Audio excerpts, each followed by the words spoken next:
Hi everybody, TJ Mac Vintage Cards here, and today is my next video documenting my vintage hockey case build.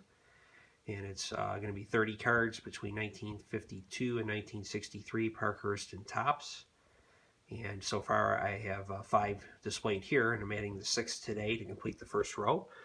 So we have Gordie Howe, Rocket Richard, Tim Horton, and then you got Frank Mihaljevic and Dickie Moore. And then the next add to the case is this guy right here, Milt Schmidt. It's a 1954 Parkhurst. And as you can see here, just a beautiful detailed card. They put the number on the Parkhurst in the corner. And then you can see he was the captain at the time. You can see that bright yellow Bruins emblem on his chest. Just a great shot here of an action shot from a game. You can see the marks on the ice from the skates from the players, just circling around the goalie. The old gloves, just a beautiful image.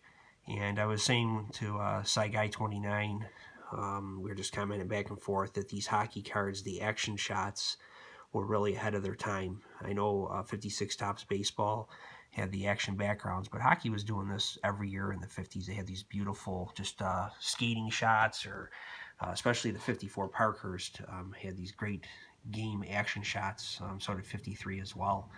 Just beautiful stuff here. Like I said, these little mini works of art. So now the difference between this card here, the Schmidt, you can see there's an action shot in a game, 54 Parkhurst. And then you got this 54 Parkhurst Tim Horton, where it's got the white background with a star. Well, that's because he was an all-star the year before. And that's what they did in the sets. They would either put a red star or a blue star and in the background, and then it would just be a white background without just a game shot per se. So they just kind of isolated the action shot and then just put it in a white background. Versus over here, they actually showed the game image in its entirety. So that's really the difference between the two. So whenever you see a 54 Parkhurst and you see the star, you know that player was an all-star from the year before, and that's why they built the card that way. So let's talk a little bit about Milt Schmidt. Let's get the glare out of there from the flash. So he came in the league in 1936 as an 18-year-old. He won 2 Stanley Cups in 39 and 41. He formed what they called the Kraut line. He was a centerman on that line with Woody Dumont and Bobby Orr. And they were really having the makings of a dynasty. I was watching a video on NHL.com about Milt Schmidt, and World War II started, as we know, in the 1930s, late 30s, but the North American countries were starting to enter the war in the early 40s. So then you had this whole line, this whole Kraut line, Dumont, Bauer, and Schmidt, joined the Royal Air Force, the Canadian Royal Air Force. And there was a story on their last game in the NHL. They played the Montreal Canadiens, and at the end of the game, the Montreal Canadiens players came over and hoisted the 3 of them on their shoulders and carried them off the ice. I'll put the link to the video on there. It's just a beautiful scene, of just sportsmanship, and even showing that things are bigger than the game. People coming together to support one another and to support these 3 great men prior to them going off to war. So it's certainly a scary time, I'm sure, to be living in. Thankfully, all 3 of them returned safely, and they re-entered the NHL afterwards.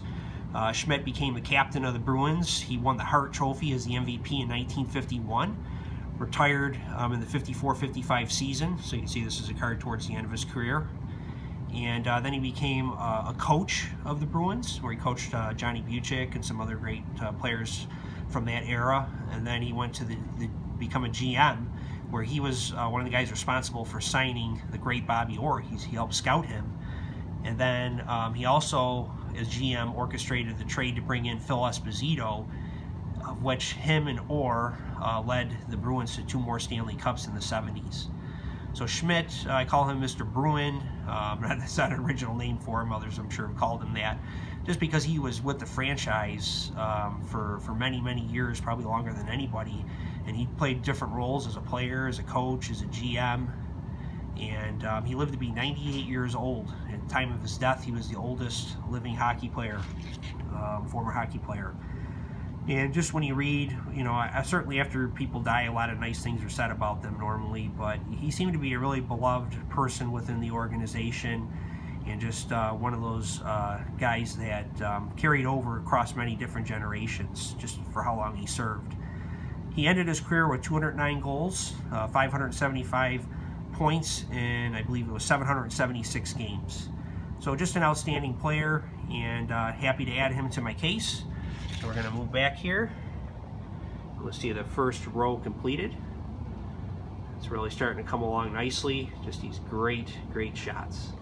So everybody have a good day, and I'll talk to you soon.